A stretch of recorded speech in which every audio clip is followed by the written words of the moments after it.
Well, today's a special Yeah. day. Today is the day of our third episode. And for anyone who doesn't know, my name is Brett, and this is my co host, Soul. How's it going, everybody? Now, today we have a 4 part episode, really. We've got to talk about resilience in the face of suffering, and one of the more important aspects of that, in my opinion, the foundational aspect of that, would be a healthy body. A body that can endure, a body that knows how to deliver nutrients, the body that knows how to move, and a body that is nourished. So those are the aspects, and Soul can surmise them how he'd like to, but that's how I view the foundational nature of this episode. That's right. That's right. Because we've talked about the psychological aspects in our previous episodes, but resilience isn't only psychological, it's also physiological. And that's why we thought it was crucial to talk about this today. And we have so much to talk about that we're excited to get into.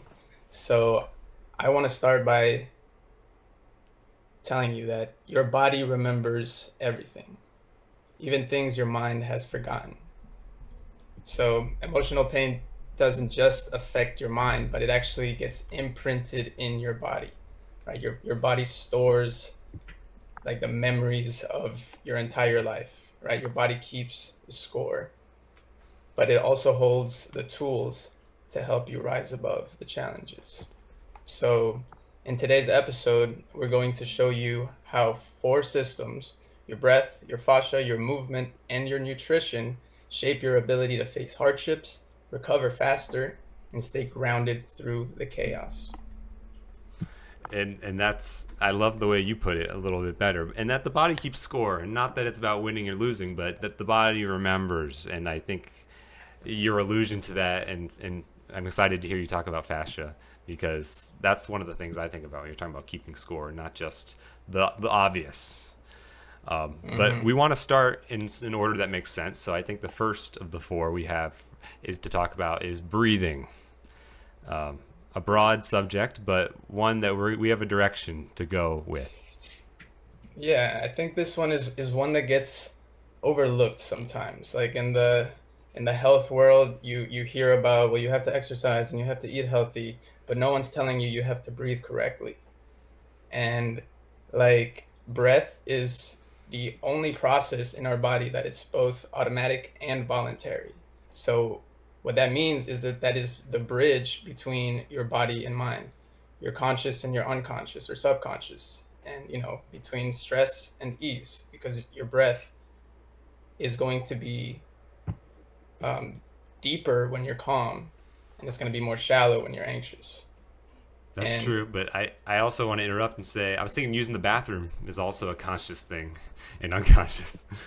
But nonetheless, I digress. I digress. oh, that's true. That's true, right? You're I've spent a lot of time thinking about using the bathroom in this last year, so I can't help but say, there's a few bodily processes. But yeah, the stress of that, it's something that happens on its own. If you were unconscious, your body would be breathing. If you're conscious, there's all kinds of ways to harness the power of the breath. right, right. And the power lies in the fact that it is tied to your autonomic nervous system, right? So when you control your breath, you can control how your nervous system is behaving, and vice versa, right? Like your nervous system reacts, your breath changes. Yes. But you can change your breath and change your nervous system, which is what I really want to talk about. And Yeah. going deeper into traditions like yoga, breath is seen as like the carrier of what they call prana, or life force. That's why breath work is called pranayama. So it's like that force of vitality, that energy that animates consciousness. So from a scientific lens, breath, like I said, it regulates the autonomic nervous system. There's vagus nerve activation, heart rate variability, stress hormones, um, and there's that balance between the sympathetic fight or flight and the parasympathetic rest and digest states. Right. So there's there's so many tools with your breath that can help you self-regulate. And because of that, I think it's one of the most powerful tools that we have as a resistance to suffering and, reclaiming our internal freedom. And the best part about it, in my opinion, given that all what you're saying is true, is that it doesn't require you to run a marathon or be able to do a broad jump or do a pull up or even get up off your couch. Like, quite literally, if you're left feeling powerless, the truth is you most likely have the power to breathe. And if you don't, then I have a lot of empathy for you, because if that's one of the it feels like if you're really rock bottom and you don't even know where to start, and there's no point in trying to mount the insurmountable, this breathing and taking control of your breath is a good thing. And one more thing, if the biggest breath you took all day was that bong rip you took last night, I think it's worth re-looking at it and really feel what it feels like to expand your rib cage, to take the breaths, to do the rhythms, to focus on breathing. When I say focus on breathing, I mean breathe, and then also in your mind you're thinking about the breathing. It's different to be like, okay, I'll breathe with intention. We're talking about focus and intention, because the mind is engaged and the mind is powerful in the setting where breath is abundant, where it's controlled, where it's channeled in all the ways that soul is very well educated in. Right. I love that you brought that. Focus and attention is a big part of it. It's when you breathe conscious awareness to this automatic process that you're going to be breathing regardless, right? But when you bring your conscious awareness to it, it brings you into your body. It brings your mind into your body again. We're usually just scattering around in our ideas of the future and the past and what we got to do and what we're doing, and we're thinking, but so often we are not within our bodies in what later we're going to be talking about, those flow states where you are in your body but everything is going smoothly, versus you're in the mind and you're not really in presence. Yeah, when the mind is chaotic, it is a welcome reprieve to anyone who might be a little neurotic like myself or some of my friends, where, ADHD might be at play too, where you just focusing in general is hard.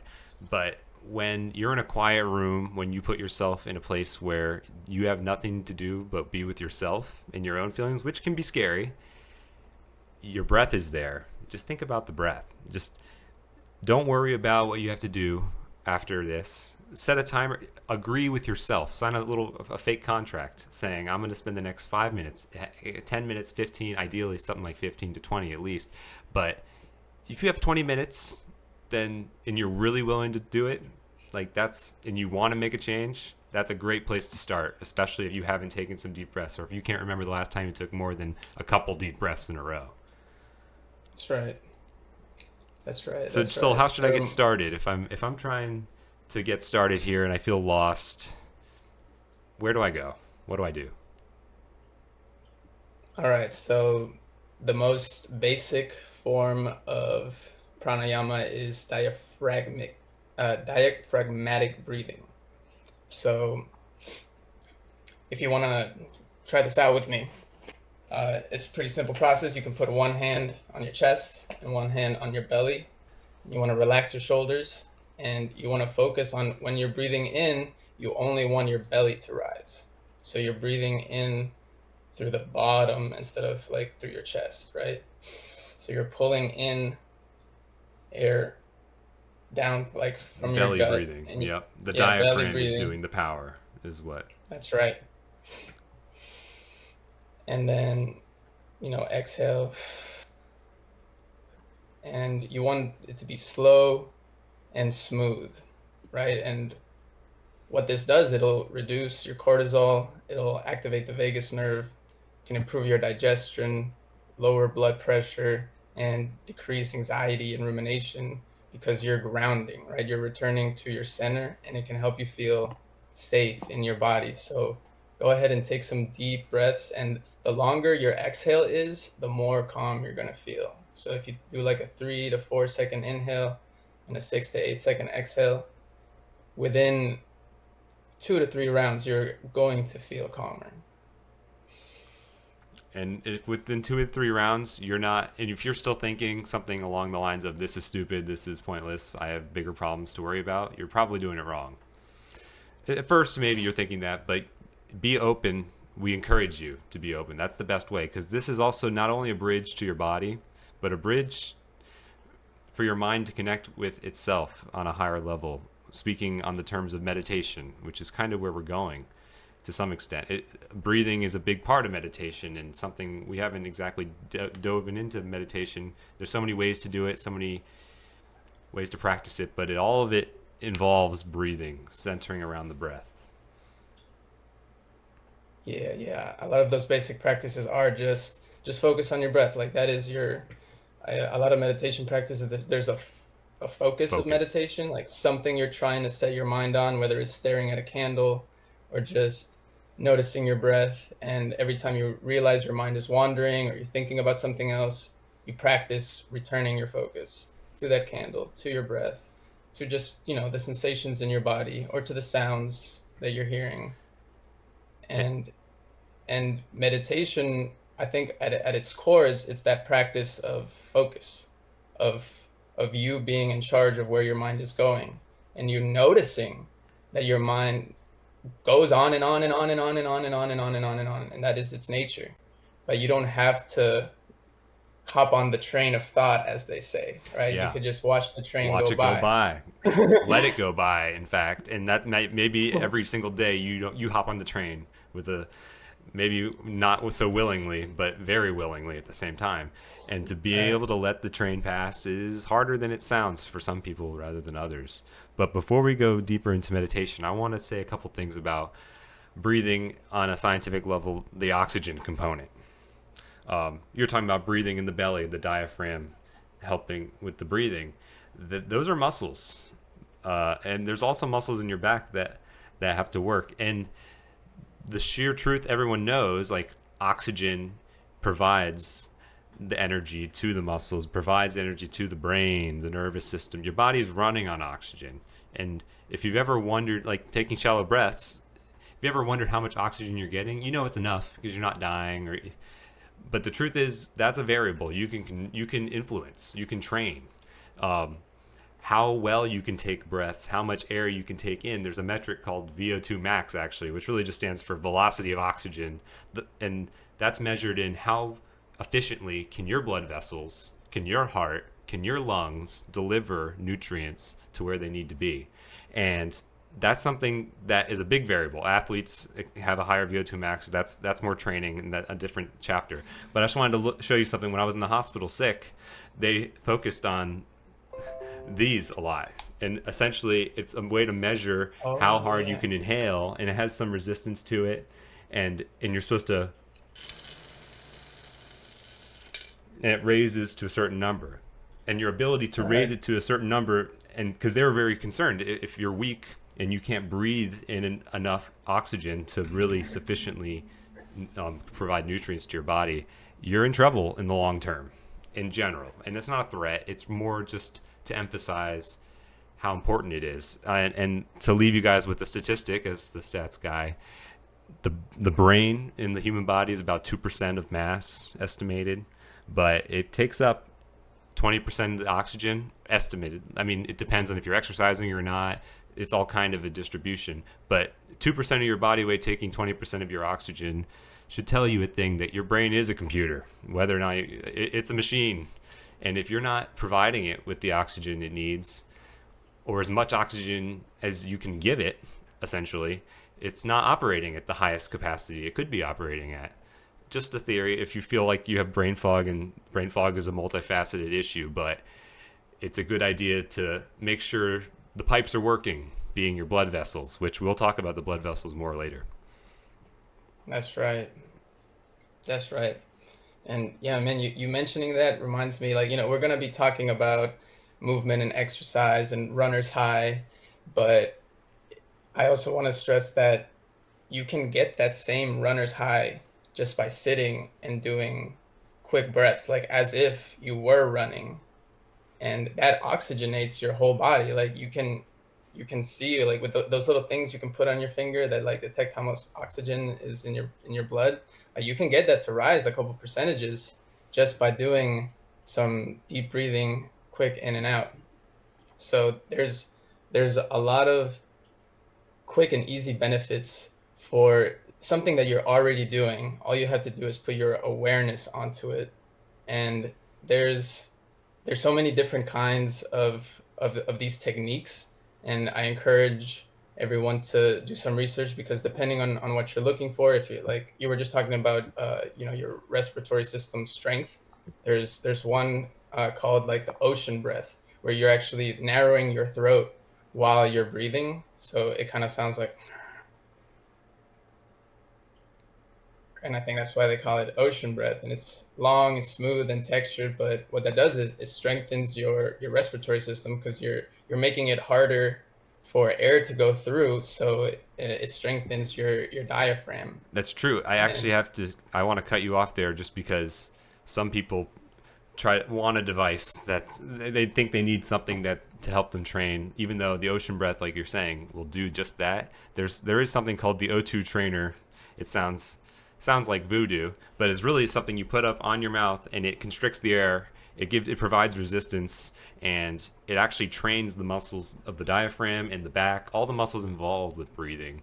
If anyone, it's not, it costs money. It's not something you need to do it. However, I'm I would definitely fully endorse the ability to train it. Like, it's relevant. You don't need it, like I said, but it providing resistance in any way, shape, or form and training those muscles is valuable enough that there's a whole business running, selling a product to people for way too much money just to train those muscles, because they're important. right.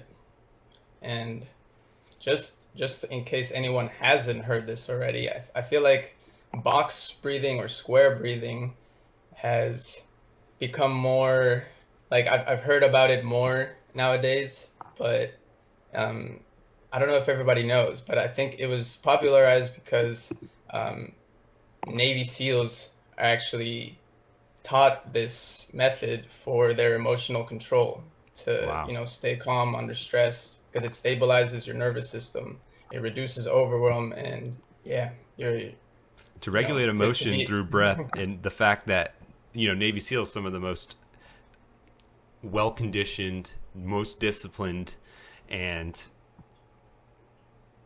strong people on the planet, they're mastering the breath, just as they value the importance of the breath. All these different populations are mastering the breath, whether it be a monk in a temple or some people training for warfare.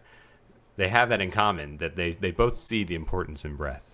And I wanted to talk to you about the morning meditation that you sent me. Maybe you can tell me the story about how when you meditated. But Soul sent me a guided meditation video where it has some light music. It tells you when to inhale, when to exhale, and it helped me immensely. I have to talk about that because before this morning, I've had a rough couple of weeks, and I got my own issues.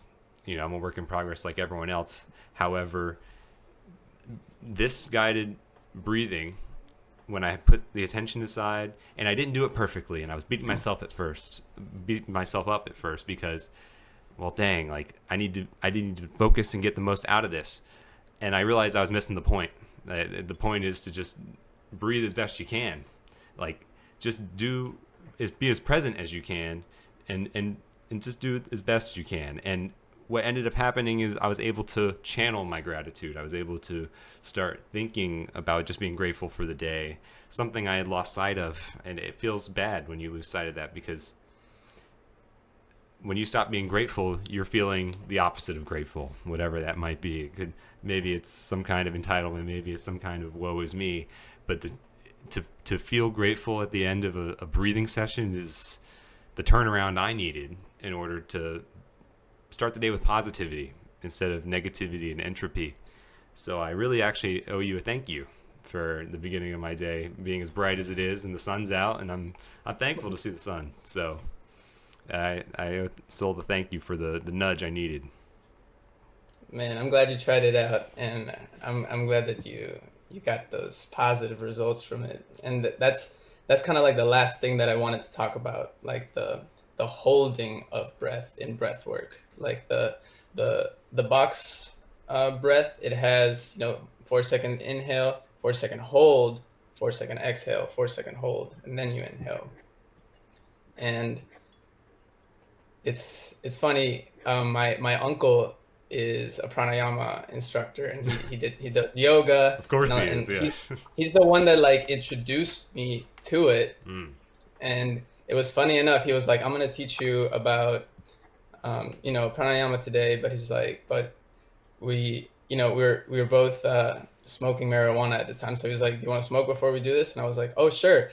Let me show you how I've learned to do this." Because like I was living in a dorm and I wasn't supposed to be doing it, so I would like inhale the whole thing like in one, like the little Yeah. bowl, like, and then I would put everything away and hold my breath to make sure that we'd be able to run to the window, open the window, and exhale it all out in one go. What And the he heck? was like, "Bro, that's basically what I was about to teach you right now." Like, You're basically doing like it. yeah, and like now I've realized like the connection between like it's not just the cannabinoids that are helping you relax, but it's that conscious breath that you're taking That's for the huge. purpose of relaxation.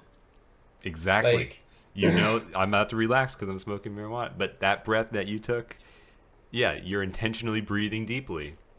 And hopefully, in our hope, I believe, is that marijuana is not the only time you have an intentional deep breath. But I'm really glad you told that story because it's just true. yeah, yeah. And like I've had this hack where like whenever I don't have any weed or I'm feeling stressed, and it's just like, man, my body is like, oh, I want to de-stress, I want to smoke the thing, I just pretend that I have something in my hand that I can smoke, and I go to take the biggest hit that I can, and then and my body almost can't tell that I'm not smoking, and it goes, oh, we're doing all the things that That we felt do. good. We're based like I'm expecting to feel high, and I do. Like I feel way better after that just one breath where I'm just pretending I'm like, that feels so good to do that. And then um the breath retention thing, like my uncle told me, like, there's all these different types of breath work, but kumbhaka, which is the breath retention, this is like the highest form. This is the one where you enter into the most stillness, the most connection, because you are literally putting a pause on life, because life is just a series of inhales and exhales, as you heard in the video that I Yeah. sent you. So when you taking a pause on your breath, you're actually taking a pause from all the chaos of life. And when you're able to oxygenate your body for like a few minutes, and like you can tell Prior. like 5 minutes of like intense breathing, it gets hard. Like you Yeah. get tight. It genuine. That's kind of why I stress the muscles is because yeah, you actually do. If you actually do set a timer and you follow a video like the one we're talking about, and maybe we'll post the link in the description. You know, promote that video. But there's plenty other kind of guided meditations where yeah, it is really just breathing for X amount of minutes and. But the breath retention, I really want to hear you talk more about that because I think we all know a lot of people who claim they can't hold their breath for more than 10 seconds, 20 seconds. And I think that's mostly a myth and mostly people's believing their brain telling them they can't do it. But tell me about how that works. Well, part of what this does is it increases your CO2 tolerance, right? Because after you're breathing in and out, you have like a big increase in oxygen. So once you do a big exhale, and then you're holding your breath in that empty state, and you're trying to relax as much as possible. So like you experience this stillness that you don't almost ever get to experience, because there's always this ebb and flow of your breath. And and like as you hold it, like I think the last time I did it, I held my breath for 3 minutes, And I kid you not, like a minute and like kind of halfway through, I want to say, or maybe 2 minutes in, something happened where I relaxed even deeper than I had before. And I realized, oh my God, I don't even feel the need to take a breath. Like almost every Yeah. time that I do it, I'm just counting down the seconds until I can breathe again. And Yeah, it's like exactly. you're gonna get that urge to breathe, and you're gonna the point is to try to override that urge to say, no, I'm gonna push past that and relax a little bit more. And I was able to push past enough where I think I got to like that stillness that it felt kind of timeless. It felt like just like pure awareness, and it was actually very similar to anyone out there that's ever tried any form of DMT. It was very similar to a hit of that where you kind of you lose your sense of time and space. Yeah. You're holding your breath for X amount of time, and you don't really feel that need to breathe, and you can just I feel like thought files, well, this partially I'm saying it because of the video, but I really do feel like thought files are reassembling, and like I can feel the changes in like energy flowing through my body, and there was just this really beautiful stillness.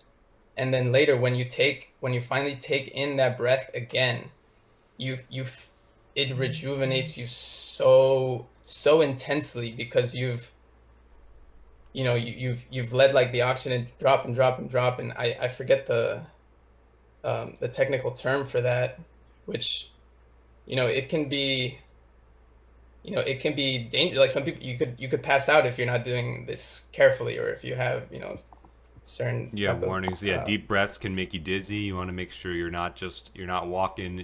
As soon as you start feeling dizzy, please, we encourage you to be safe rather than sorry. And the rapid breathing can make you like anytime you're feeling dizzy, make sure you're in a relaxed position, a relaxed place, and a relaxed place in your mind. I I feel like that stillness you were talking about with the empty, when you hold your breath with the empty lungs, it it feels like it's close. It's meditation. It really is the closest thing. You were talking about DMT, and it really is like that level of clarity.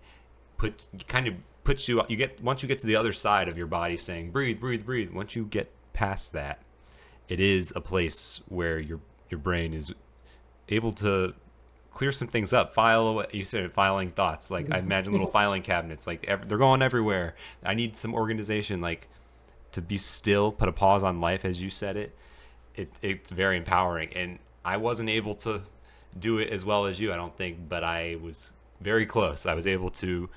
The closest thing to meditation I've gotten since I've been really stressed out about life this last month or so. So I can't stress it enough. It's not that you're doing it wrong if you don't get there. It's more like the practice. It's a practice for a reason. When you practice things, you get better at them. The next day I do this, I'm sure I'm going to be a little more familiar with the routine, how long it takes. And this time a dog won't sneak their mouth in my face. The dog jumped on me in the middle of trying to be with one of myself in my breath. So, it, but I still got use out of it. It still was a positive impact. So it's not all about perfection or excelling. It's just you and your breath and you and your mind. Right, right. So yeah, breathing is definitely one of those tools that we always carry with us. And when we change our breath, we can change our life. I Stress like levels, that. energy, mood, connection to ourselves, it's all right there. So, For final free. thoughts on the breathing part. Healthy living, especially conscious breathing, is a form of resistance to suffering because it interrupts the patterns of stress, trauma, and disconnection. All right, every intentional breath is a small act of freedom. I love that. And Yeah. It now, supports everything else. On to the next chapter, I think is what you were getting at. Sorry to interrupt you, but talking about movement, is that where we're going? well, before we get to movement, I want to have that bridge Go ahead, tell the between story. the body and the breath. And because breath is the rhythm of our emotional life, but the container that holds those emotions is the fascia. And I something that I wanted to talk about is something that I've learned about that happens to people while they're sometimes it could be like an ecstatic dance kind of thing, but a lot of times just with deep breath work, there's this like emotional release that can happen. And people are like, "Oh, like I don't know why I'm crying. Yeah, Like the I was crying. just like I was just breathing," or like, "Oh, I don't know why I'm shaking." But I was doing some research on it, and like I already knew that like the body stores information, right? The body stores trauma. The body stores memories. Like they're all in there whether you're consciously aware of them or not. And it's crazy that fascia isn't something that we usually get taught about. And I think it's partially because it was thought of as not so important. When people, Yeah. were dissecting, they were like, oh, there's all this stuff, but it's not a muscle, it's not this. Like they didn't really see the function, but it's like this 3D web-like tissue that runs through the entire body The and it skeletal surrounds system. and connects everything together. Yeah. And it's like, oh man, like I think it makes sense now understanding this, like that breath work and movement don't just calm your mind, but they can unlock these emotions or these memories or just tension that is stored in your Tension. body. Like for me, I know I hold a lot of tension in my jaw, Mm. like clenched up jaw when I'm stressed out. And that's just one example of the ways, lower back pain or Yeah, my things like shoulders, that. my upper traps, I don't even realize I might be like this. Or if you're in a social situation, if you have social anxiety, you might find yourself rolling your shoulders in. Next thing you know, there's someone speaking loudly at you, and you're hunched over like this, like wait a minute. And then sometimes I'll catch myself, like oh, it's good to watch yourself. But yeah, tension gets caught in places, and you get so used to it that's your normal. It's like, oh, I feel normal. And it's like, oh, meanwhile you're grinding your teeth, or I feel normal and my shoulders are up here, and I'm like, I look like I'm like a little. So it's a good way to reevaluate where that tension is. And meditation often talks about, feel your scalp all the way down to your toes, because they're trying to get you to feel where the tension is. Yeah, those, man, I can't stress how simple it sounds, Yeah. but like the impact it can have for you to realize that you're holding tension somewhere and to release it, like it changes your whole rest of your day because you were going to probably hold that tension the entire rest of your day. And it's just like those quick little body scans, like, oh, feel your toes, feel your heels on the floor. Like it's things that you don't normally put your attention on, and it's like, oh yeah, I like that sensory input is always there, but we're not we can't pay attention to all of it. But it's nice to check in, be like, oh okay, like feel yourself resting on your chair or on your bed or wherever you are. If you like feel the ground supporting you, and Yeah. that's always like a nice thought of like, oh wow, the ground is always here supporting me. Like that's really nice. I don't have to worry about falling to my death consistently. Yeah, and the brain body connection of like, yeah, my feet are on the ground actually, and like I know that's just normal. Or my shoulders are up here, or where are my shoulder? Why is my right shoulder blade more on the bed than my left shoulder blade? Or why is my left hip more than my right hip? And it's not just, it helps you catch those places where you're not in sync, where you're not in balance. Yeah, yeah, and like you were saying, like the fascia doesn't forget quickly, right? You can get Yeah. stuck in whatever state you're most frequently in, whether that's like hypervigilance or tension or grief. Um, that's gonna become kind of like your normal.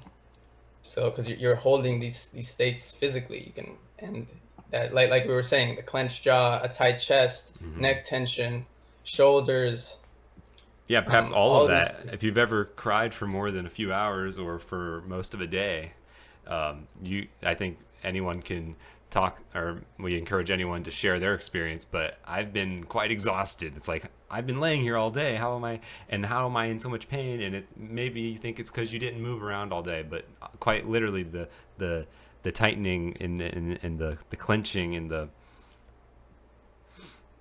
how much your body can lock up on itself. And if you don't give it the love it needs to move again, you can get deeper into a hole we don't want anyone being in. Yeah. So yeah, I wanted the anyone listening to know that if you do try some of these breathwork techniques, that you could have some of these somatic releases where you could cry unexpectedly or shake, or you could feel like a little warm, like sudden heat, um, or memories like flooding back, um, Yeah. maybe nausea. Any of these things could happen, and it's not anything to freak out about. Yeah. It's just your body releasing old baggage, old wounds, um, and at the end, the reason why this is happening is, well, first of all, like the fascia is full of like sensory sensory nerves, right? So it's tied to everything in your body, and it feels, right. So as your fascia becomes softer and more elastic and more fluid, then you can release this tension and the emotional residue of things from your past. And this can only happen when you feel safe. A lot of Yeah. times we're holding all of these emotions and we're holding all of this tension because we didn't feel safe releasing it. And when we do breath work, it kind of tells our body, like our nervous system, you know what, we're safe in this moment. We're taking relaxed breaths. We can let go of some of this tension, and that's why it can just come out seemingly out of nowhere, but it's been Yeah. there because That's your why I body brought up remembers. anxiety, is because anxiety is very common. It's not, but that release of tension to allow your body to feel that emotion, the stuff that's just stowed away because can't focus on that right now. I'm trying to survive. I'm anxious. So the breathing is a great pathway, and it not only releases those emotions, it also helps your bones and your skeletal system, your joints move more freely, more like the way that they're supposed to. I mean, along with training, which I think we're going to start moving into mobility and talk about how how incorporating mobility into life is easier than it might look. How it's Yeah. important for the experience of getting through this life. It can't be neglected. It's just as important as the breathing, in my opinion. It sounds crazy. That's not true, right? Because obviously, if you stop breathing, you die. But honestly, if I stop moving, I might as well be dead. Uh, Yep. that's how I feel. No, you're exactly right, because your breath is gonna help you feel safe and feel rested. And if you want, it can help you, doing like a fire breath that can like energize you. But at the end, movement is what's going to metabolize that stress. And like, while breathing seems very passive, like we said earlier, like it can make you tired, and that's part of why it can help you with that emotional release. But movement and exercise takes that to a whole other level, Oh yeah, and you can also release so much through movement, not just breath.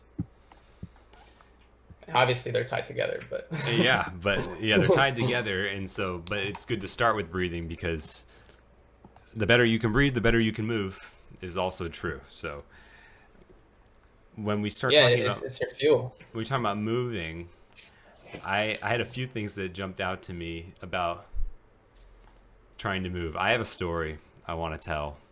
Um, when I was sick, I was in the hospital and they needed to do a spinal cord biopsy on me to diagnose me with cancer. That spinal cord biopsy overnight left me unable to walk, pee, poop, run, all the things overnight. The day before, I had played pickleball with my friends. And then it was 2 weeks of being in a bed in a hospital. And it was very humbling. It was scary. losing proprioception in my abdominals and my legs and my feet and my glutes and my hamstrings. It was waking up like that was very discouraging, and I'm glad I didn't let it discourage me too much. But I had a long quest to get back to movement. I had a long road ahead of me. I had a walker for months. I went to radiation in my walker, and at that point I was 70 pounds heavier. I was obese, and I needed a walker to move. And the truth is, I could barely walk, but I was told the more I walk, the better, the closer I'll get to movement. So I've seen the quest. I've started from quite literally needing to relearn how to feel my body, to stumbling, to walking, to using a cane. And so the fact that and then getting to the point where I can run again, I can sprint. It's my own version of sprinting. Maybe I'll put a video. I look a little funny doing it, but my body is back after shedding some of the weight. And so I do have some unique insight, is going from, people say couch to 5K. I want to say bed to bicycle. How about that? Like, okay, some people are trying to go couch to 5K, but I think sometimes you're in a bed and you can't move. You can hardly roll out of the bed, or it's painful every single day. You wake up and you could use that pain as an excuse not to move. But I promise you, if you don't change the movement, it's unlikely to get better if you don't take action. So I've said a lot of words just to express that there's some insight here, and I want to share it. The first thing that I think anyone would need on a journey from zero to anything is the belief that you can actually do it, that it's going to happen. It sounds corny, but manifesting that. And so I was doing laps in my walker. I was walking.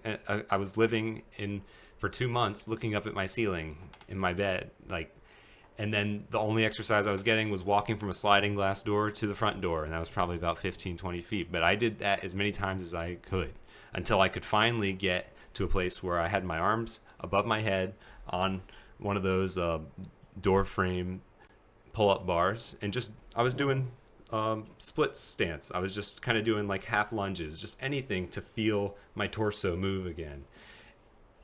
Like, that's progress, just getting the torso to move, getting the core to engage, getting the legs to lift. I feel like you should say something, because at this point I've lost my train of thought. I wish I had packaged that better. No, man. It's just your story just hits hard, because it's that struggle of, like, you're faced with impossible odds, and you have to do what used to be the simplest thing is now your training. It's very humbling. Yeah, the stairs became like the enemy. Like, oh, dang, looks like. And we had just bought a house that's split level, So we got like an upstairs where our bedroom is. We've got like a downstairs. So there's stairs everywhere. It's like, well, it's a bad time to forget how to walk. Like, dang. But the truth is, it felt rewarding too. It's almost like unlocking an area in Nazi Zombies or something. Like, oh my God, I just opened the door. Like, I was able to go up 4 steps at some point. Like, I'm in the kitchen. Let's go. New area unlocked. So honestly, progress, and rewarding yourself for that progress. Like, the fact that I was like so excited just to get upstairs, and it was freeing. Like, and anybody can, no matter where you are, there's always somewhere you could go to, or something you can pursue to reach the next level. And sometimes humility and being humbled is part of that experience. And I just want to say, fast forward a little bit to where I started being able to exercise again. Me and my wife went to the YMCA to go take a Pilates class. I'm the only man in there. The average age is about 50, 60-year-old women. And I'll tell you what, I was the worst performer in that class. They were moving their hips in ways I couldn't do before I had surgery. Honestly, I had the excuse of, I had a spinal cord surgery. I can't really balance that great. But the truth is, they're doing things with their hips that I was like realizing, I should have been doing this a long time ago. And to show up and to be shown up, even though I was an elite athlete before, I was able to really do some amazing athletic feats. Just because my body was able to do an athletic feat didn't mean my body was fully able the way a balanced body would be. In yoga, some people might have a yoga experience, but if you don't show up to that Pilates class and realize how much you have to improve, then you might protect your ego, but it's going to be harmful for your longevity. Right. Yeah, and I feel like so many people get into physical fitness um, after they have some scare, or after they're like, oh no, like I'm getting older, I'm losing my strength, I'm losing my mobility, I better Yeah. really work on it. And it's awesome that you're kind of like ahead of the curve, being like the youngest one in the class. It's because, you've realized at a younger age, this is important and Well, I I need was to. forced to realize it, and I'd love for someone to realize it. I didn't actually do it. I'd love for someone to hear my story and be my age and maybe realize it ahead of the curve because unfortunately, my whole spine has been radiated. My whole brain was radiated. My bone density, my oncologist, my neuro-oncologist is worried about my bone density because frankly, the data's pretty clear. If you get your whole spine radiated, you're more likely to have osteoporosis and these issues with bone density, and that's one of the biggest risks as I age is being able to handle the impact. And the truth is, it's not something I can't control, and it's something that's really important and I'm passionate about because, frankly, a lot of girls in this world aren't given the opportunity to have a healthy bone density in the sense that they're discouraged sometimes from lifting weights. This is what I'm getting at. Doing resistance training is one of the best ways to add bone density, and it's not something that is predetermined. Obviously, the vitamin D and whatnot, and there's a couple nutrients we can get into later. But if you're robbed of the opportunity, especially as a child or while you're able-bodied, of using resistance training to increase your bone density, whether it's jumping, plyometrics, anything, it's good. It's going to cost you later. You want to have a health span, not just a lifespan. A health span being how long are you able-bodied? I don't care how long you can keep me alive in a bed. Like Hmm. I said, if I'm not moving, I might as well not be alive. So I'm focusing on health span. Yeah. Yes, yes, yes, yes, yes. I heard some time ago, your health is your wealth. Like Yeah, if you have a goal of success and riches and all these things, you better also have a goal of being healthy and vital, because otherwise you won't get to enjoy any of your success. exactly. Because what's the point of having all the money if you can't go take a vacation and go somewhere and do something, right? And it doesn't have to Um, be boring if you find a way to trick your brain into enjoying it. And some people don't have to trick themselves. They authentically enjoy moving or the endorphins, the runner's high. Maybe you can talk about that a little bit and maybe talk about what you do as your forms of movement that keep you active. right.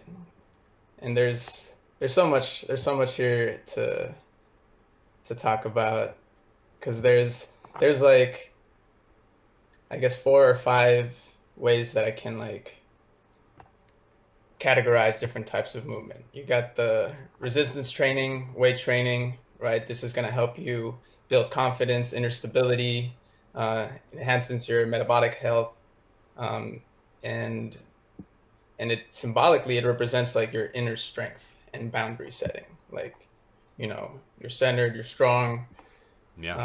boundaries. And then there's running, cycling, kind of dancing. This is more cardio. This is something that increases your endorphins, improves your heart health, getting oxygen all the way around your body. Yeah.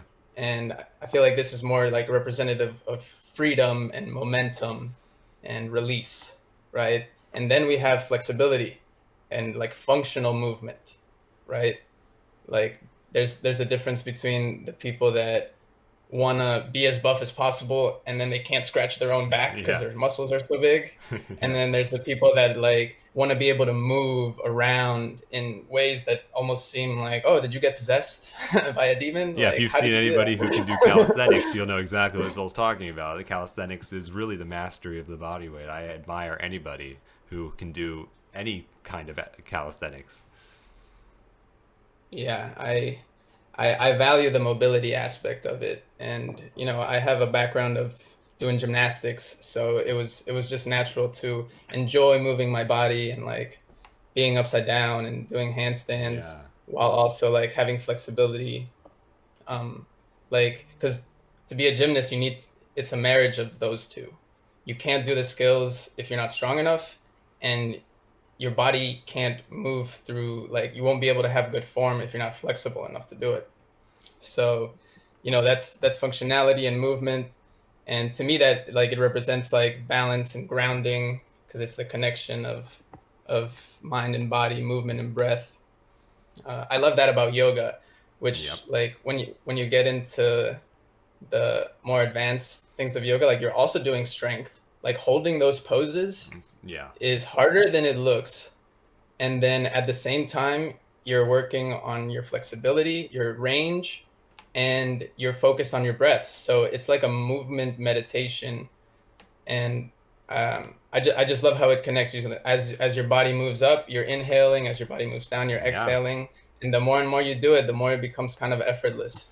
And the breathing incorporated with the movement, incorporated with the fact that you can, it is like the moving version of being with yourself. And to focus on your range of motion, your strength, and your breathing at the same time is hard to do authentically, uh, especially correctly. So, yoga, I mean, I brought up Pilates earlier, which I think are valuable, but yoga is, yeah, aren't there 8 stages of yoga or something like that?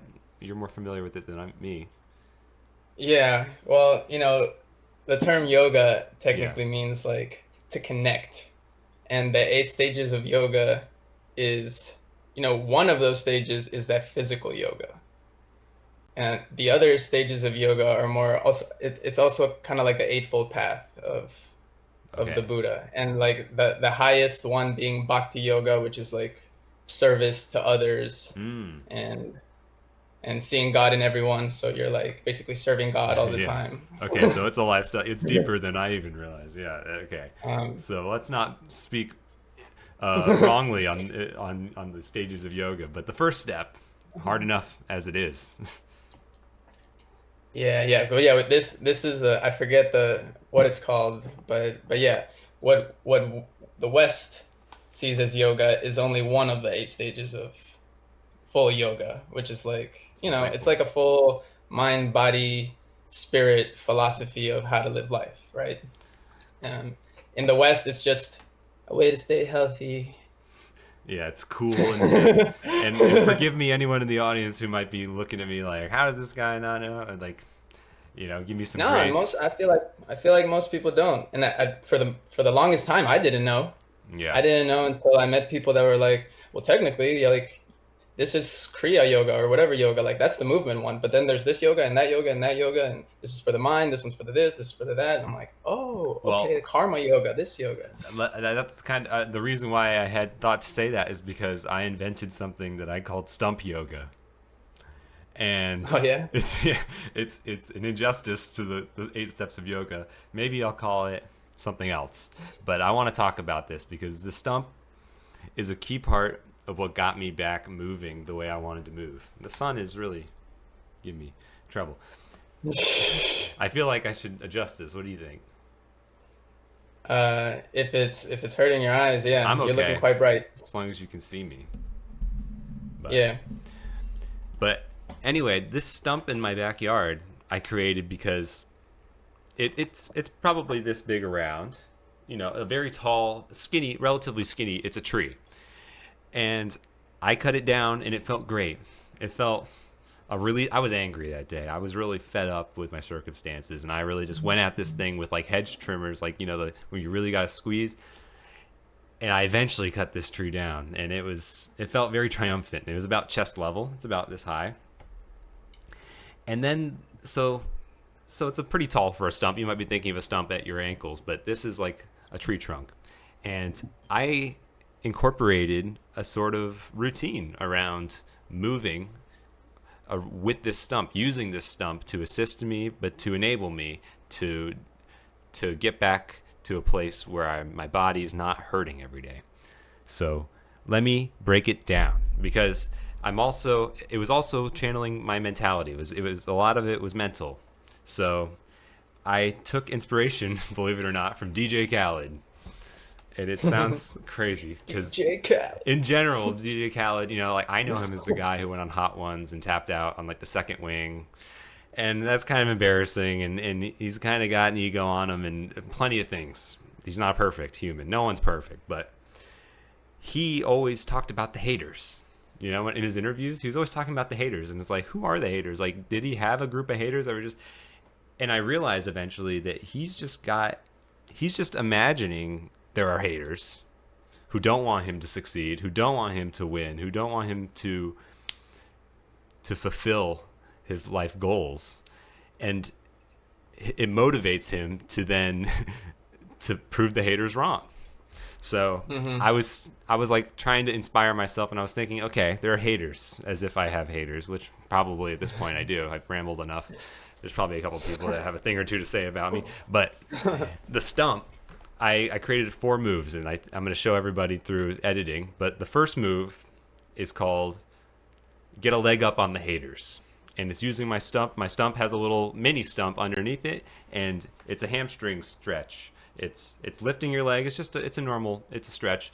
But if you hold the stump while doing it, you can do you can do a one-legged squat while you have the other leg extended, stretching the hamstring. And I want to show the visual, but it's basically an assisted version of a one-legged squat, because what it does is if anyone has lower back pain or issues with their pelvis, which I do, this is a safer way, because you can use your upper body to stabilize yourself with the stump to do a squat. So that's get a leg up on the haters. Then I have punch the haters. Step 2, punch the haters. And that involves extending one of the arms, extending one of the shoulder blades, the scapulus forward, while a thoracic rotation is happening. I have a scar in the middle of my back from spinal cord surgery, so the muscles around there are really tight. And so thoracic rotation being the rotation of the torso and the chest and the shoulders. So I was never a great golfer. I never really figured out why until I realized how weak my thoracic rotation has always been. So punching the haters, you turn around, you punch the haters, and then I punch the haters, and then you grab the stump, punch the haters that way. So you get a leg up on them, then you punch the haters. And the third one, I call it waving goodbye to the haters. And it involves reaching over, getting the extensions, stretching around, and grabbing onto the stump over here, and then releasing a leg if you need to, because you got the stump in both arms. I'm over here making funny poses, but waving bye to the haters, like bye. And it's a hard stretch. Like you realize how much your lat is tight, and it helps create length on the side of your body, and the hip flexor, also the front of your body. And I'm just using a stump. It's just a pull. So that's waving bye to the haters. Then I have F the haters, which involves doing as deep of a squat as possible while holding onto the stump. Because some people can't do a deep squat. Hopefully you can. If you can't, I couldn't either without being in pain. But do the deep squat while holding it, and tilt the pelvis in a way, and this is something in Pilates that they preach all the time, being able to tilt the pelvis forward, tucking it to where you're kind of scooping up in front of you. And hopefully I can get a video. And it might feel a little feminine, because if it wasn't a stump, if it was a pole, it looked like I was pole dancing a little bit. I was about to say, this sounds kind of sexy. Sorry, I might have to blur it out when we put it in. But yeah, it involves standing up while holding onto the stump, sliding up the stump, and controlling that pelvis, bracing that core. A lot of people...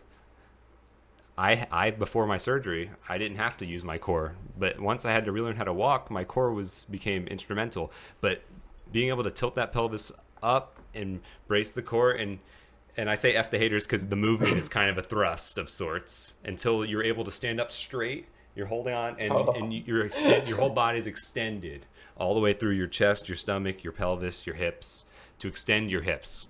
So many people live in a normal state where their hips are not extended. Hips are meant to extend Yeah. and contract. Sitting, we got that covered. I know how to close my hips all day long, but as far as hip extensions, that awkward machine in the gym where you have to like thrust the air, that's kind of what I'm getting at. But all I needed was a stump. So I got a leg up on the haters, I punched the haters, and I waved bye to the haters and F the haters. And at that point, once you Amen. master all those, I think you can manifest your destiny. But I have a crucial message to bring to the attention of anybody listening, and it's about the pelvic floor.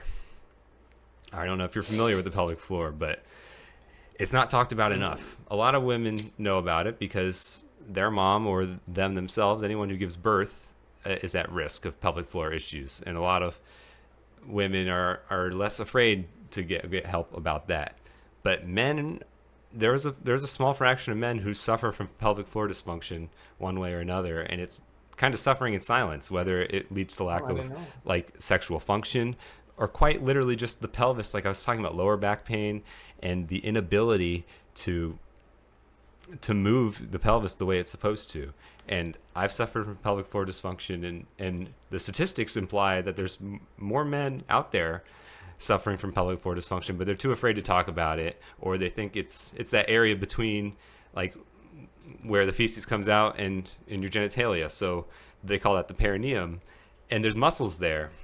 And if anyone has their tension building there, the way you were alluding to the fascia and whatnot, Mm-hmm. that is the kind of tension it deserves attention, because if you let that build, it can be a damning place where you feel alone. You feel like you can't share that problem with anybody. So why is no one talking about it? Is why it bothers me that no one's talking about it, because I know there's people suffering. This is the surplus of suffering, right? This is the kind of dysfunction where they don't know where to go. You go to a urologist, they want to give you pills for your erections, you know, and that's not addressing the problem. We're talking about the body moving, the skeletal system moving, the fascia, as you said. So pelvic floor dysfunction with men too is a serious problem, and I wish more people were comfortable talking about it to take away the surplus of suffering in that department. Yeah. Do you know if like Kegel exercises help with that? Well, it's complicated. It's more complicated than that. But yes, Kegel exercises can help. However, there's a couple types of pelvic floor dysfunction, and one of them being the pelvic floor is too tight already. If the pelvic floor, they call that being hypertonic. If the pelvic floor is Right. hypertonic, then the muscles are already tight. So when you try to do a Kegel, the Kegel is a squeezing of those muscles. If the muscles are already squeezed and you try to squeeze them more, it can actually worsen your Yeah. problem. There's Yeah, also a you need different. to relax them. Yeah, exactly. So you need to be able to relax them, and that's a core problem as to why you look it up on Google and Kegel is the first thing that pops up. Oh, just do Kegels, you're fine. But if you're already hypertonic, if you're already tense, keep doing Kegels will make it worse. If you can do a Kegel at all, there is a different kind of pelvic floor dysfunction where the muscle is too stretched and loose. That you're more likely to be facing incontinence. These are the things. Incontinence is embarrassing. No one wants to talk about it. But if you are getting up in the middle of the night more than a few times, for instance, those people are more likely. Those people are generally safe to do Kegels and benefit. When the pelvic floor is already stretched out, the pelvic floor. More people need to learn about it because it's not as simple as do Kegels. In my case, Kegels would have made it worse, and I'm glad. But learning how to release Right. the pelvic floor, there's all kinds of movements. I could do a whole. There's plenty of resources online. I encourage anyone who's having trouble with their pelvic floor, whether it's pain with the nerves connected to the pelvic floor, do some research and see if you can get some release or get some strength, because it's not as simple as doing Kegels. For some people, it might be, but be careful. This is Mm-hmm. a sensitive area. This isn't the kind of thing that should be. It's not a quick fix. So be patient if you're suffering from that. I really just want to give a shout out to anyone who has been struggling with that issue. Yeah. And I like that you mentioned that. I specifically was like, I'm not gonna mention this during the breath work because it's gonna be too much. But but like the squeezing of the pelvic floor and the relaxing of the pelvic floor is like one of the more advanced uh, parts of breathwork techniques, like the kumbhaka, where you're like holding your breath. You're not only holding your breath, but you're also squeezing the pelvic floor or releasing the pelvic floor, Expanding it. either to like store the prana like within your body or to like release it all. Um, Yeah, belly breathing but is one of the core principles when you're trying to expand the pelvic floor. That diaphragmic breathing in different positions. If you can expand the belly breath, then that puts more pressure on those muscles to stretch them out to encourage a relaxation. And depending on how tense those muscles are, you might need physical therapy. And that's a specialized kind of physical therapy. If you're too afraid to walk into a physical therapist, a pelvic floor physical therapist, it's awkward, and they might do some things that you're afraid to let them do to you. But if you're yeah, suffering, I there's a way to end that. awesome. So that wraps up our yoga and movement. I just realized that I didn't finish going through the different kinds of motion that I was talking about, like the strength Oh, training, the cardio, the yoga. Um, one that I did want to mention it just because it's so underrated, and I'm gonna count it as a different one. Is just walking. Like walking is such a powerful tool to regulate your mood. Same as breathing is simple and you can do it. You could just get up and walk, and like the the effects in like enhancing your creativity and just the fact that you're moving forward and you're not creating stagnation or staying in stagnation is why walking is another really powerful way and simple way that you can get into motion and get some of these benefits. yeah, And the then circulation. yeah, and then earlier you asked me about like the things that I do for movement, which is like the last one would be like play based sports or even just dance, right? I love to dance, and both of us have a love for ping pong. Yeah, Like I can't stress how much I love being in the zone, um, jumping around. I really feel like it's like it helps you also reclaim that like childhood energy and wonder of play and being able to express and move with your body and show your emotions and or show your skills, the things that you enjoy doing and being good at. and that was one of the first things I felt like I learned about you when we reconnected again. Is that, yeah, you're in touch with your playful side. You're bouncy. You're able to move around and to connect. Yeah, the word play being something that, oh, that's for kids or something. And I don't think it is. I mean, I want to keep that whimsy to some degree, whether I'm playing a game.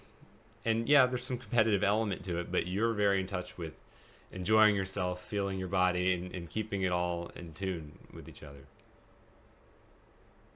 Yeah, I think just for me, my ultimate goal in like playing a sport is to have fun playing it.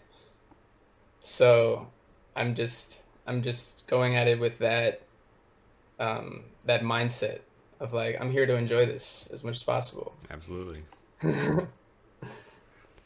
And then I just get to reap the benefits of having exercised by doing something I enjoy. Getting my heart pumping and like running. I play a lot of ping pong outside, so I have to run and get the ball a lot. Yeah. Um, And that adds up. You run and get the ball 50 times, you'd be surprised. Like, you're basically doing a squat or you're bending over, but yeah, yeah, exactly. 50 squats isn't nothing. And there is one thing about moving the body, getting the heart rate up that I want to highlight is that when the body, it's shown statistically, when the body is under stress and the heart rate is increased doing cardiovascular exercise, that more blood is flowing to the part of the brain, disproportionately blood flow increases to the part of the brain that is associated with the neurodegenerative diseases like Alzheimer's, Parkinson's, these other diseases that no one wants to have. A lot of people might have grandparents or parents that suffered from those kinds of diseases. And what a coincidence that increasing your heart rate, actually your body is boosting the blood flow, all therefore the nutrients. Um, and that's just undeniably helping with longevity of that part of the brain, because our brain needs the nutrients. Don't rob the brain of any nutrients. Walking is a great first step to simply counteract any degenerative um, diseases on top, because you're also stimulating your eyes. You're seeing the sun, you're seeing the environment, you're hearing the things. So it's not just moving, also stimulates in all those other ways. Right. And just getting sunlight can be so beneficial. Like there's so many benefits of being in the sun for 5 minutes, not just, vitamin D, but um I don't know what it is, but to me there's something spiritual about sunlight. Like the sun is just always giving, and it's constantly present and warm, and you can count on it. Yeah, it's reliable, it's constant, and anyone who's listened to Andrew Huberman talk about it, I don't want to beat a dead horse, but yeah, morning sunlight is crucial, and it does not like you have to look directly in the sun, obviously, but morning sunlight on a cellular level tells your body there's processes on a cellular level that respond to sunlight, like it activates a sort of, that you heard of the circadian rhythm, like the body has a natural clock. These cells have a sort of natural clock that get activated by sunlight. So Hmm. and that sounds kind of like voodoo-y, but I'm gonna pin my tail to Andrew Huberman on that one, because Yeah, he yeah. knows what he's talking about, and I don't need to be the guy taking credit for that. Yeah, we let the experts talk about that. Yeah. But it's true. It's true. And I loved having that in my morning practice, just getting 5 minutes of sun. Like it was very rejuvenating. Perfect. Um, so so yeah, we encourage you to sweat the sodium and not the exercise. But I gotta close these blinds Mhm. behind me real quick. Go for it. Before we get into the our last topic of nutrition, I just wanted to talk a little bit about flow states. The Yeah. intersection of mind, body, and presence. And for anyone that isn't really familiar with a flow state is, it's when you're fully absorbed, and you're like effortlessly focused, and you're deeply engaged. However, you're not really self-conscious, and you're calm, but you're energized. And a lot of people call it, when you're in the zone. And it's kind of like where athletes try Mm-hmm. to be, because it's basically your highest level of performance, right? So when you Yeah. can get out of your own way, your conscious mind isn't like when I'm not in the flowing ping pong, I can tell like I'm thinking about what to do. I'm not just doing it. Like I'm Yeah. thinking about what I should be doing it, but not executing it perfectly. But once I get into that flow, where it's like it's a perfect balance of your skill and challenge, because if you're not being challenged, then you're going to be bored. Yeah. If it's But if that there's too easy. much challenge, you're going to be anxious about what's going on. But when you're in that balance of like a good match of a skill that you have, and and when you're going against, like in ping pong, going against an opponent that's at least as good as you, or maybe a little bit better, like that's when I really can lock in. And I feel like those tapping into those states of flow is, it's kind of like the when I feel like most alive, like most present in my body, most human, and most like I'm not in my head. I'm just being. I'm fully just being. I'm not ruminating, I'm not That's true. judging, I'm not afraid. There's a lot less mental noise. uh like flow suspends all of that, and it gives you like a glimpse of what it is to be pure presence, right? To let your ego dissolve a little bit, Yeah. and to have a union between the doer and the action. It I've seen you in your flow state in ping pong. It's kind of scary. But there's a lot of, I think there's a lot of artists out there, as a musician, when you're playing music, or you're good enough to to be a fish to be proficient, but then you're also present enough in your mind to. It is hard to describe the flow state, what it feels like. I think you did a good job trying to, but it is kind of like the highest level of performance, and being able to do it with something physical where you're moving your body, it feels like a life hack.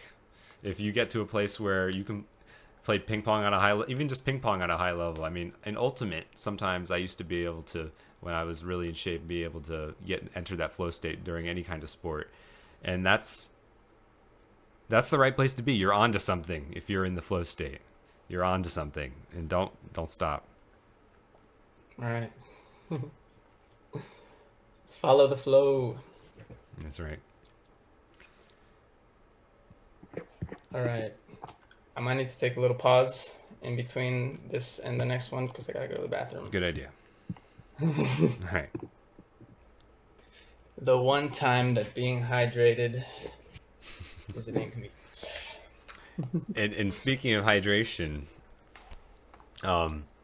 talking about the pelvic floor and whatnot, I know there are some people, because especially as you get older, things aren't working as well. You have to use the bathroom more often, and that's kind of a manifestation of the pelvic floor and just not being as well as it could be, and just being older in general. But I know there are some people who just, well, I don't like peeing more often, so I just don't drink as much water, and they think it's kind of like it's better overall if I don't have to if I don't want to wake up 5 times overnight, I'd rather just not drink water than drink it. And that's not a good idea. Muscles are made of at least 60% water. Maybe it's close to 80. I don't want to say the wrong number, but muscles are majority water. So I'd like to start the next chapter by maybe talking about a little bit of hydration, because there's actually better times. I don't know if you knew this. There are better times of the day to hydrate rather than others. Really, I've heard that in the morning it's good to hydrate because you just spend 8 hours not hydrating, or however long you sleep. Well, that's one of the, yeah, exactly. That's think about it. Every moment you're sleeping is a moment that you're not hydrating. So if you sleep for 10 hours, you just went 10 hours without drinking anything.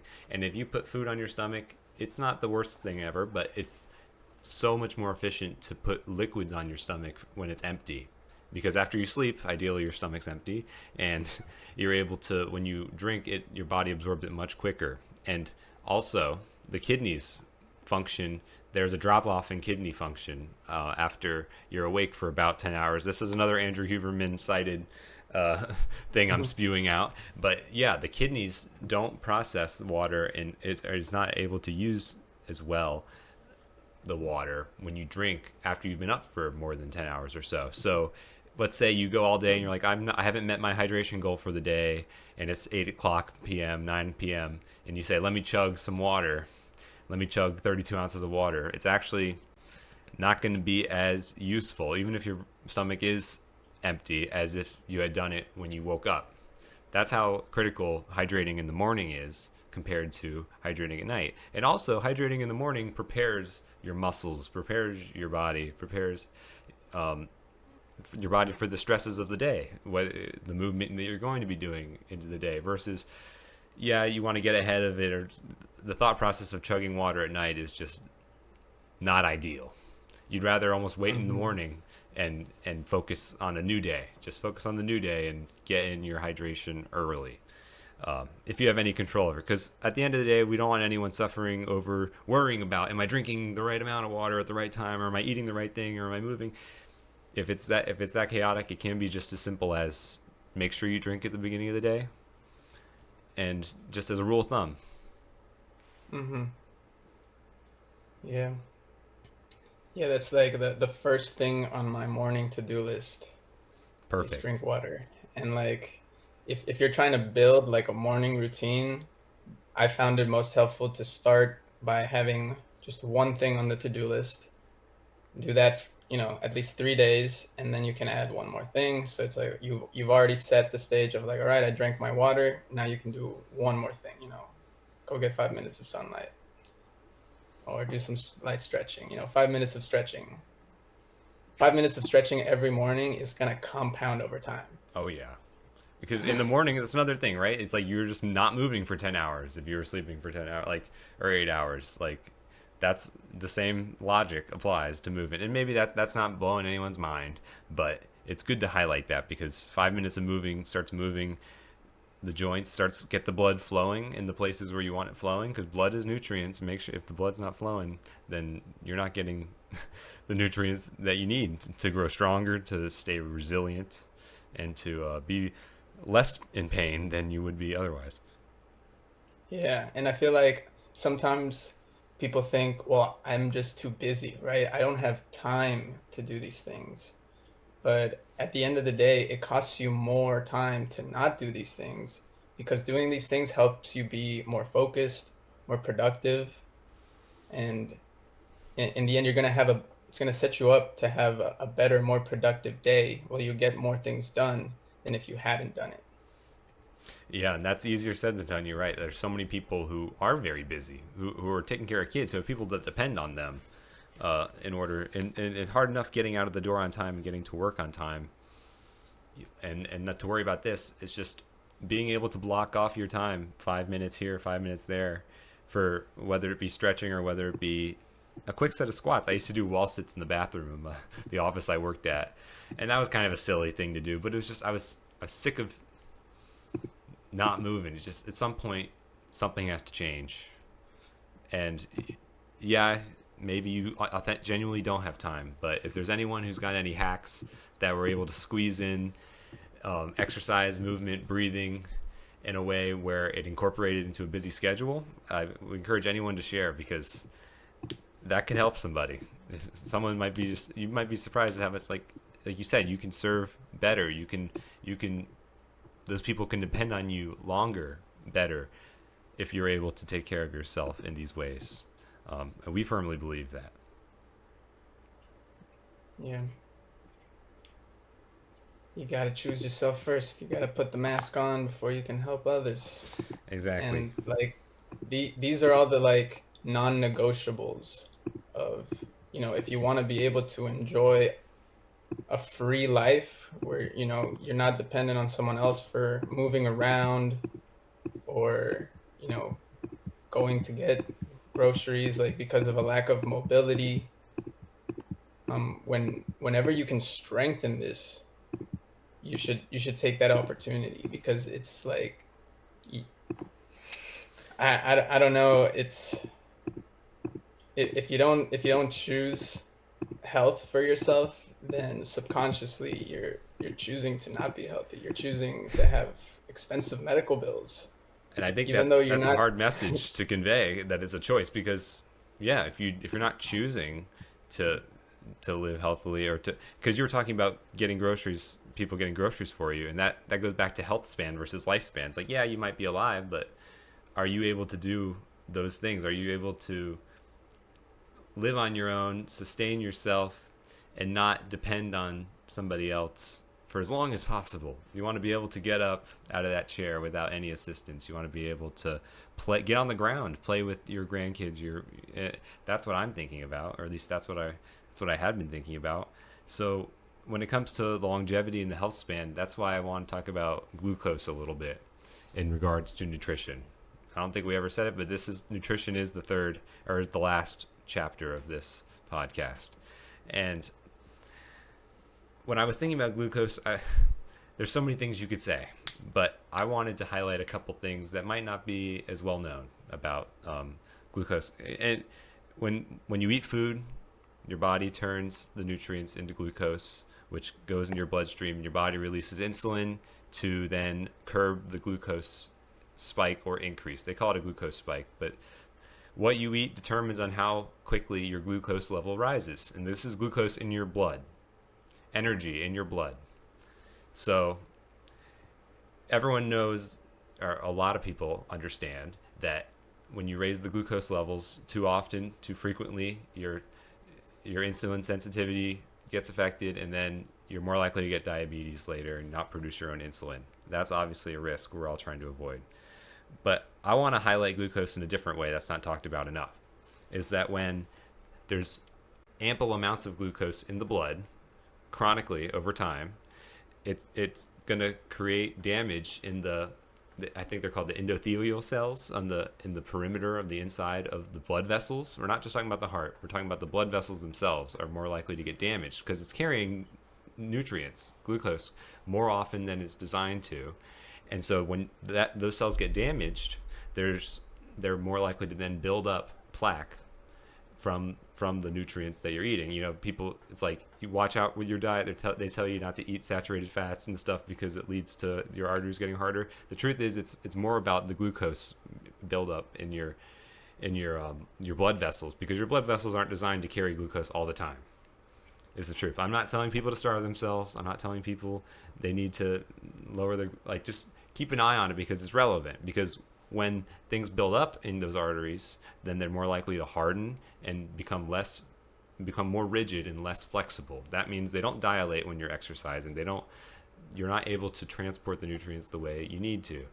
And that contributes to blood pressure. When your blood vessels harden, the blood pressure is more likely to increase. And then you go to a doctor, you have high blood pressure. What does the doctor tell you in Western medicine? They'll tell you to, eat less salt, which is a good approach. You're eating too much salt. If you have high blood pressure, you should go exercise, right? And also helps, you should stop smoking, which would also help. However, one aspect that you have control over that you might not be thinking about is your eating habits. And your relationship with food is complicated. It's not simple. I'm not the expert. However, if you want to address some of these issues, sometimes moderating how you spike your glucose. Carbs spike glucose quicker than the fats and the proteins. You can make your trade-offs, but at the end of the day, it's important not to be spiking your glucose more than 3 times a day or so, like max. Mm-hmm. And I don't want to preach that this is the way. There's so many ways to do it healthily, to live life the right way. You can't do it wrong in a lot of ways, but if you have anything to add to that, feel free to share. Yeah. Like what that's making me think, I guess, is like my overall take on this is that, food is not just fuel for us, right? It is information. It is instructing our body how to feel, how to heal, how to regulate itself. Like your meal is sending a message to your brain, to your hormones, to your gut bacteria, to your immune system, to your mood.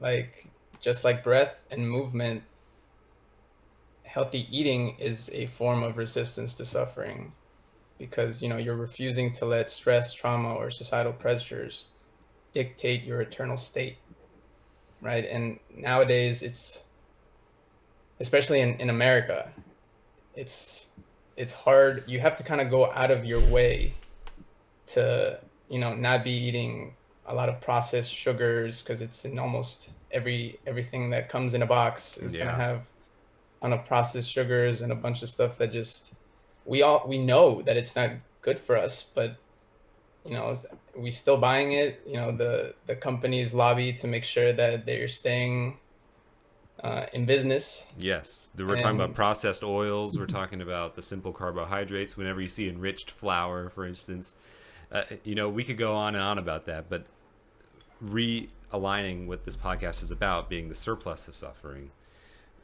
I'm thinking of inflammation in the body. Thinking about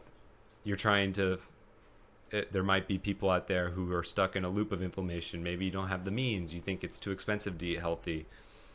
And there are some real challenges that, I wish I had some magic answer to prevent that. But knowledge is power. And there's a few things that are good for preventing inflammation that might help somebody who's suffering more than they need to related to inflammation. yeah, I know that certain vegetables, berries, nuts, and some spices have those anti-inflammatory properties. So keeping those in your diet is like almost a preventative measure for that inflammation. And chronic inflammation is only going to worsen your anxiety, your depression, your fatigue, your joint pain.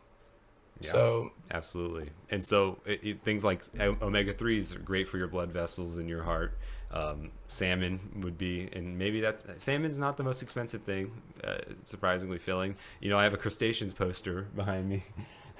It's funny. I mean, obviously, crab and lobster, they're expensive. They're too much work in general, but they are easily digestible. They come from the sea. A lot of the food that comes from the sea, as long as it's not polluted with the heavy metals, there's always a trade off. But Yeah, and we for, don't you get know, enough omega threes in the American culture. right. And for those of you that don't like fish or you're vegan or vegetarian, there's flax seeds, chia seeds. There's these alternatives that are easy to throw into a shake. Yeah, That's how I like to do it. Like I work out and then I put some berries, some fruit, some soy milk because it's higher in yep, protein, and chia seeds, flax seeds, hemp seeds, and blend it all up. And I know that I'm giving my body the fuel that it needs, right?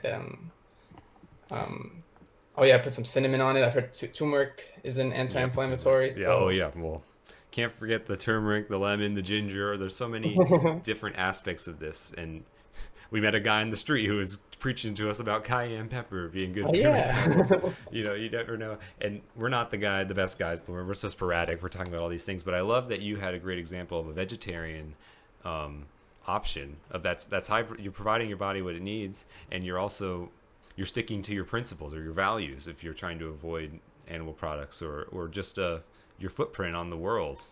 It doesn't have to, you don't have to sacrifice the well-being of the environment and the world around you just to meet your nutritional goals. But Yeah, yeah. I see food also through like a spiritual lens, as like, whatever you're putting into your body, it's like a form of self-respect. You're saying, I love myself, I value myself, I'm gonna give myself what I need to be happy and healthy, right? It's a practice of presence too, when like there's a lot of unmindful eating, like yeah, especially nowadays, like even me, like I have dinner in front of a screen like more than half the time. yeah, and And like I think that's become the norm. you think about people. You're supposed to say grace, and then a religious element. And I'm not the most religious, but at the same time, being thankful for your food goes back. we're we're more out of touch with where our food comes from than we ever have been in the history Right. of man. Like we see meat as something on in the grocery store on a shelf that you just get versus an animal died for that, or you're not hunting it for the village. You're not like one deer really provides a lot of meat for somebody if they're able to clean it correctly and take care of it. And maybe I'm convinced harvesting a deer on that was hunted and they got to live its life is more ethical, at least, than all of the meat that's farm raised and cows that are too big or chickens that are too big to even walk. These animals that are treated so horribly. But when you hunt a deer and you're actually thankful for the food, the nourishment it provides, and that you treat every cut like with value, that it's a gift, living in gratitude, really. It Hmm. goes back to living in gratitude, being thankful for your food. And if you grow up as a kid not really thinking twice about it, like, oh, I just like the chicken nuggets taste good, like, yeah, that's true. It's just, if you lose connection, I don't think our creators ever wanted us to lose that connection as much as we have in this American culture. So any way I can feel connected to the food that I'm consuming, I'm I definitely remind myself to be grateful, even if I'm not saying grace. Um, think about where it came from. Hmm. That's right. Yeah. I It reminds me, I saw like a stick of Brussels sprouts, and I realized like, wait a minute, I never knew what like a Brussels sprout stick looked like. Yeah, And it looked odd to me. I was like, wait, yeah, that's what this comes from? Like all of these things, like if you saw something sticking out of the ground, like you wouldn't know it's a carrot, or you wouldn't like, yeah, because we're so far removed from all of that. And what you said about the like the living beings, like I feel like, yeah, a lot of we're not honoring the sacrifice of this life, for our life. And like the reason that I personally became vegetarian a few years back was mostly because of the environmental impact, and then everything else was just another reason another reason. why. yeah, but like to me that was the biggest thing once I learned that it's like that industry, just how much water it wastes, how much food goes into feeding the livestock that is not living a good life Yeah. in bad conditions, overfeeding, all these things. Like the whole system is just, I don't want to be putting any of that type of energy into my body, and I don't want to be supporting all that suffering that is unnecessary. Yeah. You know, you got me there. So I mean, it's true. I go to grass-fed beef only because it's like cows evolutionarily developed for stomachs so they can digest grass. And it's Mhm. actually very hard to digest grass when you actually read about it. It's pretty amazing that they're able to digest grass, any animal. And but then most of the beef that you're at your grocery store, you might not realize it, but they ate corn their whole life. They ate soy their whole life. They never even got Wow. to eat the foods that they evolved to eat. They're not meant to eat corn the whole lives. You ever see the eggs in America versus the eggs in Europe? It's because Oh. the eggs in America have this like soft yellowy, like bright yellow yolk, and it's because they're eating corn their whole life in soy. But they never Oh, like the wow. chickens who eat literally every the things that they're supposed to eat. The pasture raised chickens specifically, and that's why the eggs are so expensive. Is they have that rich dark yolk, the more balanced yolk, the one that's more nutrient dense, it has the omega threes. It's more balanced. It's actually amazing. Eggs are kind of a hack in the sense that the nutrients they're able to provide, as long as the chickens are raised ethically, are pretty. It's pretty amazing what an egg Hmm. can provide to somebody. And as soon as we lost sight of that, I've refound my appreciation for where these nutrients come from. Um, I think maybe Right. I was too busy in my own life or my own mind to think about it when I was younger. Yeah. And yeah, like you were saying, like the whole, like even though I'm vegetarian, like the reason that I am, it's because it's, you know, unethical in certain ways, and it's just bad for the environment. Like it's a bad allocation of resources. Like there's so many people starving, but we're force feeding all these animals so we can mass slaughter them. Yeah, And then at the end, like the CO2 emissions are like more than like any of the like the fossil fuels, like, and that industry has done everything it can to make sure that they're not known for being like a top contributor for climate change, they're but they definitely are. minimizing their impacts. Yeah, through lobbying, and capitalism is working the way capitalism is supposed to work, in the sense that profit is maximized, but you don't take that with Yeah, you to the grave.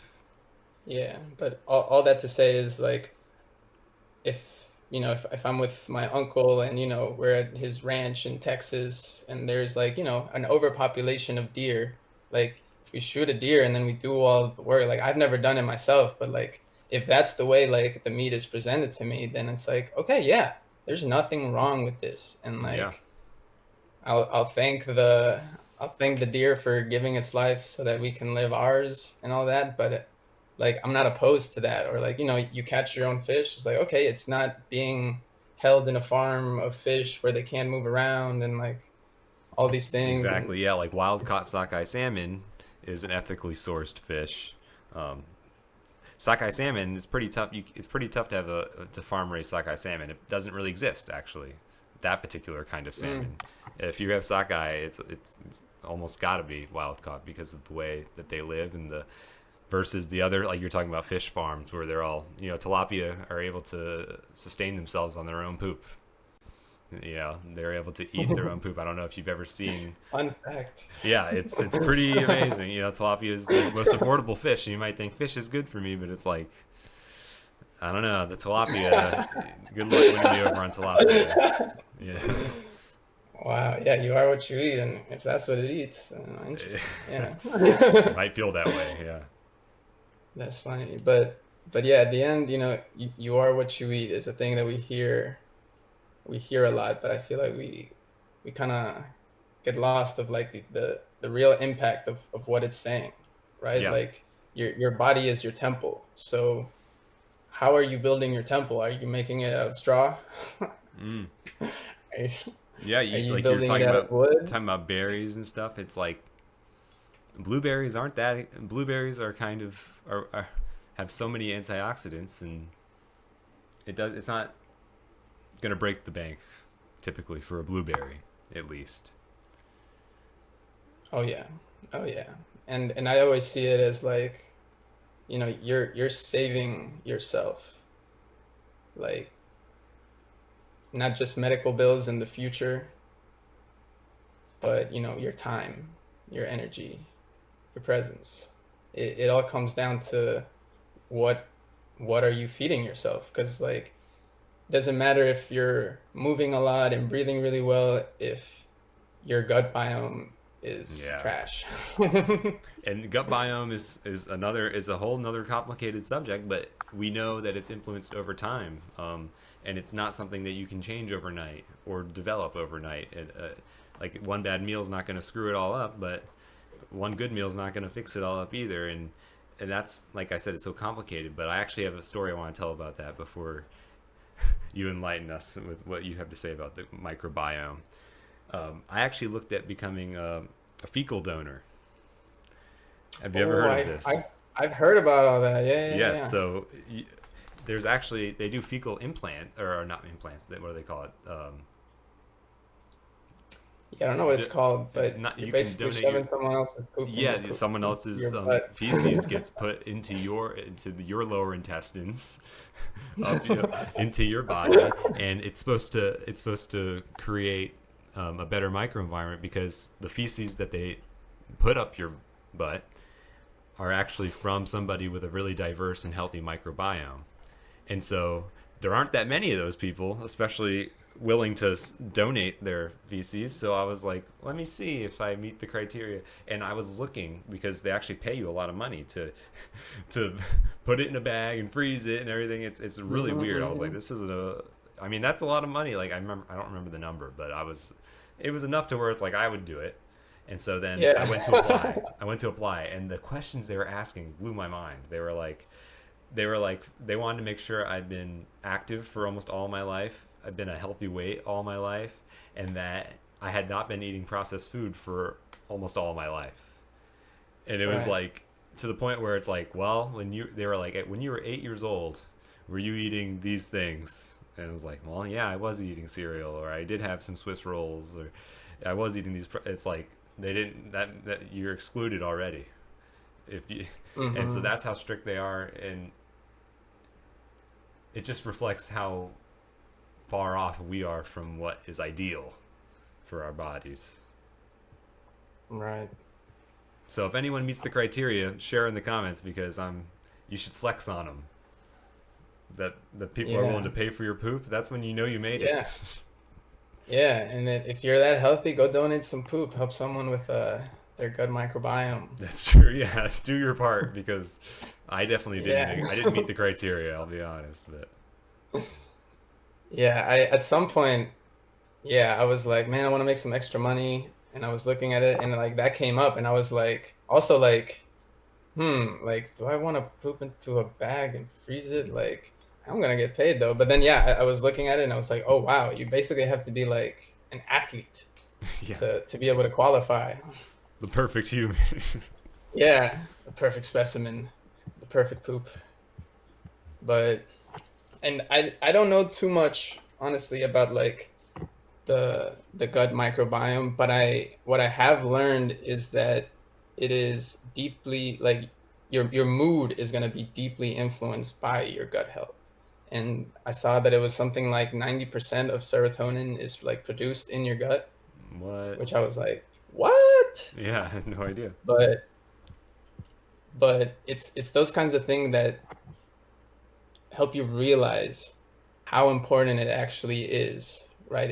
If you are someone that's trying to choose to live a healthy lifestyle, then you cannot overlook really any of these pillars. Like your food is like your foundation, right? It's not just it is fuel, but it isn't just fuel, right? It is information of what it is that you are putting in to your body and what it's going to make from those building blocks.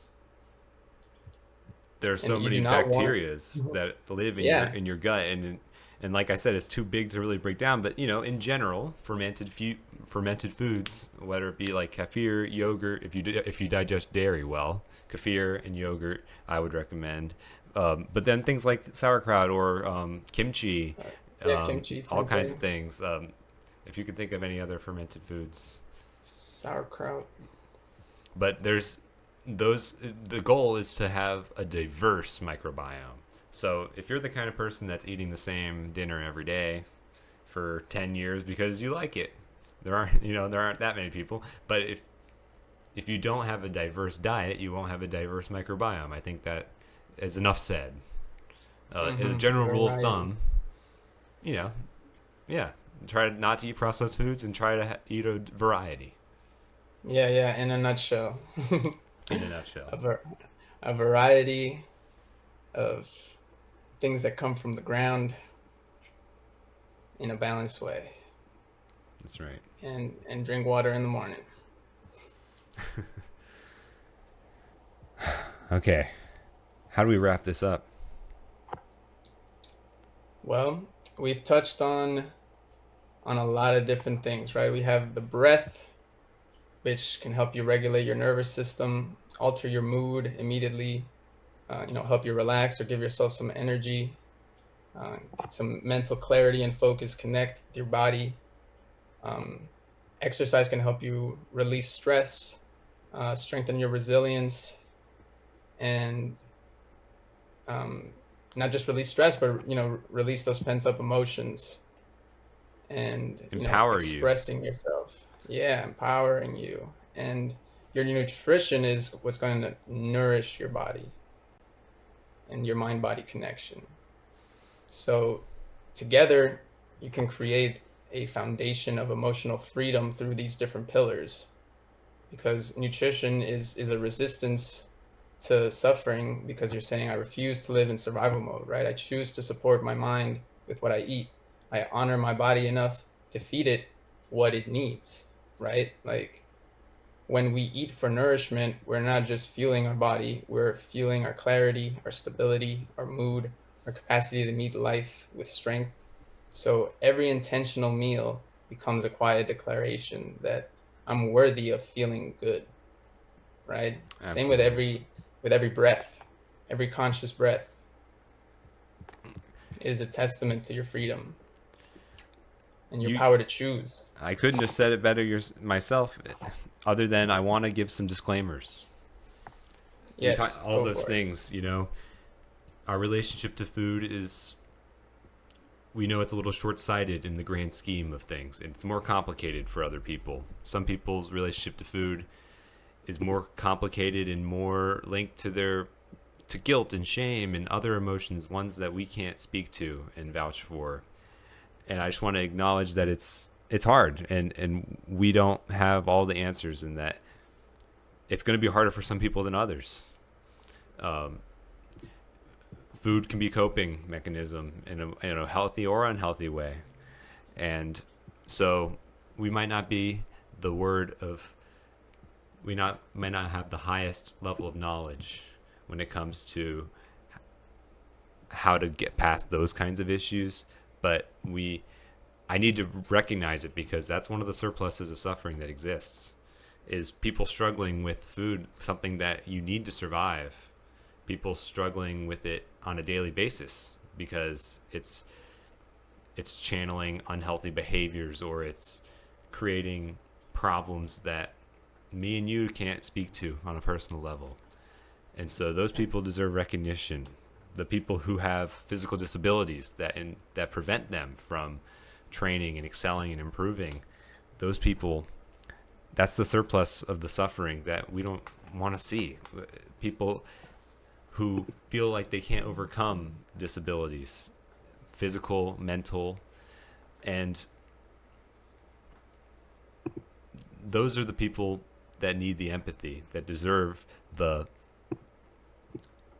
assistance, the help. Those are the victims. Mhm. Okay, and they probably, hopefully, are mad that I called them victims because no one wants to Yeah. identify that way. It's just if you are identifying yourself as one and those things aren't holding you back, then those are two less excuses that you really have to not make a change, because those are the people who are experiencing it. If you're not making that change and you're not held back by those things, it's a missed opportunity. So this is a call to action of anyone who has the means and the ability to make those changes to do so for themselves, the people who depend on them, and their own longevity and health span. That's why we made this episode today. And we stumbled through all of those topics, but our message is clear. Yeah. Yeah. Thank you for that reminder. Yeah, of course. Well, I think that's a wrap. Yeah. Yeah. But yeah, at the end, I love what you said there, and it reminds me of what you said earlier about like believing in the fact that you could do it.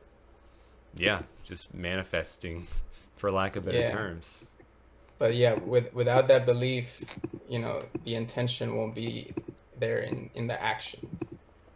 Yeah, So something else that came up while you were talking was that this saying that I've heard, that God doesn't give you any challenges you can't overcome. hmm.